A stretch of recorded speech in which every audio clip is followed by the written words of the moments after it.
Praise the lord. తండ్రి అయిన దేవుని చేతిలో మనం ఉండటం ఎంత గొప్ప సంగతి అండి. అనేక సమస్యలు వచ్చినప్పుడు మనము ఎవరి వైపో చూస్తూ ఉంటాం. మన స్నేహితులు కానీ, మన బంధువులు కానీ, లేకపోతే మన ఇరుగు పొరుగు వారు కానీ మనకి సహాయం చేస్తారేమో అని చూస్తాం. నిజమే, కొంతమంది సహాయం కూడా చేస్తారు. కానీ తండ్రి అయిన దేవుడు చేసిన సహాయము ఎవ్వరూ చేయలేరండి.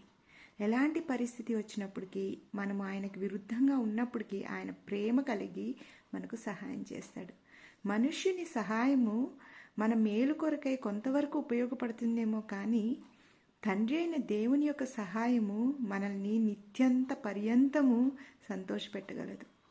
దేవుని వైపు చూచుట మనం నేర్చుకోవాలండి. దేవుని వైపు చూచుట వల్లనే మనకు ధైర్యం వస్తుంది. మనం ధైర్యంగా ఈ లోకంలో జీవించాలంటే ఒకే ఒక మార్గము యేసయ్య. యేసయ్య వైపు చూసిన వారు ఎవ్వరూ కూడా సిగ్గు పొందరు.